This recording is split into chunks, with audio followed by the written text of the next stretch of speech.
Hi students, today we are going to discuss about the resistance of a material.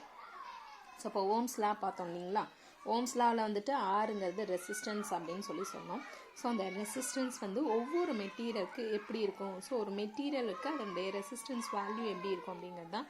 So இதுலேருந்தே நம்ம சொல்ல முடியும் எப்படின்னா R is equal to V/I. This is the resistance of the material. So இப்போ வோல்டேஜுக்கும் current, voltage and current வந்து equal to the resistance of the conductor அப்படின்னு நம்ம சொல்கிறோம். ஓகே, ஸோ அப்போ அந்த ரெசிஸ்டன்ஸ் என்ன பண்ணும், வாட் இஸ் த ரெசிஸ்டன்ஸ் அப்படிங்கிற கொஷனுக்கு ஆன்சர் தெரியணும். ஸோ ரெசிஸ்டன்ஸ் அப்படிங்கிறது பார்த்தீங்க அப்படின்னு சொன்னால் என்ன பண்ணும் அப்படின்னு சொன்னால் it will opposes the flow of charges. Charges வந்து oppose பண்ணும், flow of charges வந்து oppose பண்ணும். Okay, so in figure 4.4, so in figure 4.4, so இதில் வந்து பார்த்தோம் அப்படின்னு சொன்னால் this is the nichrome wire use பண்ணியிருக்கோம் இல்லைங்களா. ஸோ இந்த nichrome wire is connected in between the X and Y. If you replace the nichrome wire with a copper wire and conduct the same experiment, திரும்ப மறுபடியும் அதே same எக்ஸ்பெரிமெண்ட்டை நம்ம conduct பண்ணுறோம். So you will notice a different current for the same value of the potential difference across the wire. Okay, so வேறு வேறு ஒயர்ஸை நம்ம எடுத்துக்கிறோம் அப்படின்னு சொன்னால் அந்த வேறு ஒயர்ஸை எடுத்து நம்ம பண்ணும்பொழுது ஃபர்ஸ்ட் nichrome wire யூஸ் பண்ணும்பொழுது நமக்கு மெஷர்மெண்ட் பண்ணும்போது வேறு மாதிரியான ஒரு பொட்டென்ஷியல் டிஃப்ரென்ஸ் இருக்கும். அண்ட் தென் வேற அமௌண்ட், அதாவது டிஃப்ரெண்ட் அமௌண்ட் ஆஃப் கரண்ட் வந்து பாஸ் ஆயிருக்கும். அதே வந்து இப்போ nichrome wire ரீப்ளேஸ் பண்ணிட்டு காப்பர் வயர் போடுறோம்னா அப்போ அந்த காப்பர் வயருக்கு அதுக்கேற்ற மாதிரியான கரண்ட்டும் வேரியேஷன் இருக்கும். ஸோ அப்போ பொட்டென்ஷியல் டிஃப்ரென்ஸ் எப்படி இருக்கு அண்ட் தென் கரண்ட் எப்படி இருக்குன்னு மெஷர்மெண்ட் பண்ணுவோம். ஸோ பொட்டென்ஷியல் டிஃப்ரென்ஸ் பார்த்தீங்கன்னா சேம் பொட்டென்ஷியல் டிஃப்ரென்ஸ் இருக்கும். கரண்ட் வந்துட்டு different amount of current will be passing through the different wire. ஓகேங்களா. ஸோ அப்போ அது வந்துட்டு நம்ம என்ன தெரிஞ்சுக்க முடியும்னா you will notice a different current for the same value, different current for the same value of the potential difference across the wire. If you again replace the copper wire with an aluminum wire, you will get another value for the current passing through it. So from the equation V is equal to IR, அதுல இருந்துட்டு R is equal to V/I. This is must be equal to the resistance of the conductor used.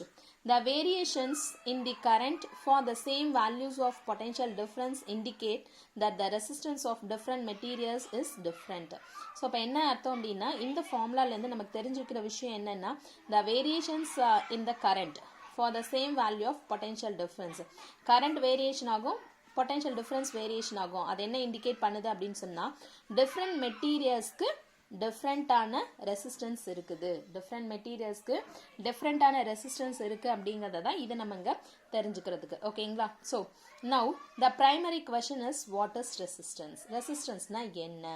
So resistance of a material is its property to oppose the flow of charges and hence the passage of current through it.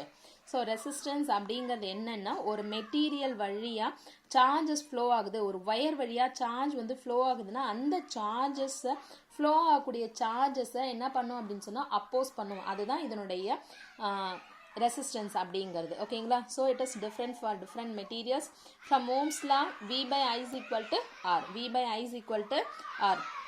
ஓகேங்களா. So இதுலேருந்து நம்ம measurement கொடுக்குறோம் அப்படின்னு சொன்னால் the resistance of a conductor can be defined as the ratio between the potential difference across the ends of the conductor and the current flowing through it. ஓகேங்களா. So the resistance of a conductor can be defined as the ratio எதுக்கும் நடுவில் between the potential difference across the ends of the conductor and the current flowing through it, இதுதான் resistance. What is the unit of resistance? The SI unit of resistance is nothing but ohm. என்னது? ஓம் அப்படிங்கிறது தான் resistance உடைய unit. So அந்த simple வந்து இப்படி தான் நம்ம ரெப்ரசன்ட் பண்ணுவோம். ஓகேவா. ஸோ அப்போ அந்த ரெசிஸ்டன்ஸ் எப்படி நம்ம ஃபைண்ட் அவுட் பண்ணலாம் அப்படின்னா, ஸோ ரெசிஸ்டன்ஸ் உடைய வேல்யூ வந்து டிஃப்ரெண்ட் ஃபார் டிஃப்ரெண்ட் மெட்டீரியல்ஸ். ஓகேங்களா.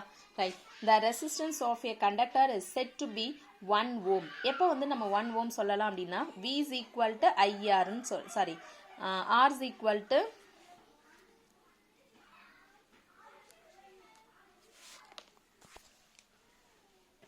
R is equal to V by I. இது நம்மளுடைய formula. R is equal to V by I இங்கிறது நம்மளுடைய formula. ஓகேங்களா? ஸோ அதில் V இங்கிறது potential difference. அதனுடைய யூனிட் என்ன அப்படின்னு சொன்னால் volt. Potential difference உடைய யூனிட் வந்து volt. One second. Okay. Potential difference உடைய யூனிட் வந்து volt. ஸோ அது volt வச்சுட்டோம். அடுத்து கரண்டோட unit ampere. So 1 ohms equal to 1 volt divided by 1 ampere. So இதை நம்ம டிஃபைன் பண்ணால் போதும். ஓகேங்களா? இதை டிஃபைன் பண்ணால் போதும். ஸோ அப்போ resistance of a conductor is set to be 1 ohm. எப்போ? if a current of 1 ampere, if a current of 1 ampere flows through it, if a current of 1 ampere flows through it, when a potential difference of 1 volt is maintained across its ends. When a potential difference of 1 volt is maintained across its ends. Okay, so resistance of a conductor is said to be 1 ohm. If a current 1 ampere current of, if a current of 1 ampere, if a current of 1 ampere flows through it when a potential difference of 1 volt flows through it, when a potential difference of 1 volt is maintained across its ends, maintained across its ends. ஓகேங்களா? So இதுதான் 1 ohm கான definition. Okay, right. Next பார்த்தோம் அப்படின்னு சொன்னா இதனுடைய base பண்ண problem என்னன்னா, calculate the resistance of a conductor through which a current of 2 ampere passes when the potential difference between its ends is 30 volt. So எவ்வளோ current? I 2 ampere. Potential difference எவ்வளவு? V. V is equal to 30 volt. So இதில் கொண்டு போய் substitute பண்ணுங்க. 30 divided by 2 என்ன ஆக போகுது? 15 ohm. 30 divided by 2 என்ன கிடைக்கும்? 15 ohm. ஓகேங்களா? this is the one problem. so இது பேஸ் பண்ண ப்ராப்ளம் இது. இந்த ப்ராப்ளம் பார்த்துக்கோங்க. so next one, electrical resistivity and conductivity. so resistance பார்த்தோம், அது பேஸ் பண்ணது தான் resistivity. so அப்போ எப்படின்னா, you can verify by doing an experiment that the resistance of any conductor R is directly proportional to length of the conductor L and is inversely proportional to its area of cross section A. so resistance is directly proportional to length. Resistance is directly proportional to length of the conductor and inversely proportional to area of the conductor, area of cross section of the conductor. ஓகேங்களா? So இது ரெண்டையும் combine பண்ணி எழுதணும் அப்படின்னு சொன்னால் R is directly proportional to L by A. Here நம்ம இந்த proportionality symbol cancel பண்ண we have to put some constant value. so constant value அப்போ R is equal to rho L by A. Here rho is a constant. இது எப்படி spell பண்ணும் அப்படின்னா ரோன்னு spell பண்ணும். rho is a constant called as electrical resistivity. rho is a constant called as electrical resistivity or specific resistance of the material. Specific resistance of the material. so from the equation, from the above equation, rho is equal to RA by L. so this is the constant and this constant is also called as electrical resistivity. so அப்போ that electrical resistivity தான் நமக்கு தேவை. அதனால rho is equal to RA. A வந்து இந்த side போகும்போது மல்டிப்ளையில் போயிட போகுது. so RA divided by L. this is the resistivity. so இப்போ அது வந்து அதை எப்படி நம்ம resistivity வந்து ரெசிஸ்டன்ஸ்க்கு ஈக்குவல் சொல்லணும் அப்படின்னு எப்போ சொல்ல முடியும்? A ஓட வேல்யூ 1, L ஓட வேல்யூ 1 இருந்தா. ஸோ அப்போ A is equal to 1 meter square, L is equal to 1 meter. from the above equation, rho is equal to R. rho is equal to R. So அப்போ ரெசிஸ்டிவிட்டினா என்ன நமக்கு தெரிய போகுது. so hence the electrical resistivity of material is defined as the resistance of the conductor of unit length and unit area of cross section. its unit is ohm meter. or resistance of the electrical resistivity of material is defined as, electrical resistivity of a material is defined as the resistance of a conductor, defined as the resistance of a conductor of unit length. resistance of a conductor எவ்வளோ இருக்குன்னு சொல்லியிருக்கோம்? 1 meter length, 1 meter square area. resistance of a conductor of unit length and unit area of cross section. ஓகேங்களா? அந்த யூனிட்டை எப்படி நம்ம சொல்ல முடியும் அப்படின்னு சொன்னால், here இங்கே வந்து பார்த்தீங்கன்னா ரெசிஸ்டன்ஸ் உடைய யூனிட் ஓம், ஏரியாவுடைய யூனிட் மீட்டர் ஸ்கொயர், எல்லோடைய unit metre. So metre cancel பண்ணிட்டோம் அப்படின்னு சொன்னால் ஓம் மீட்டர்னு கிடைக்கும். ஓகேங்களா?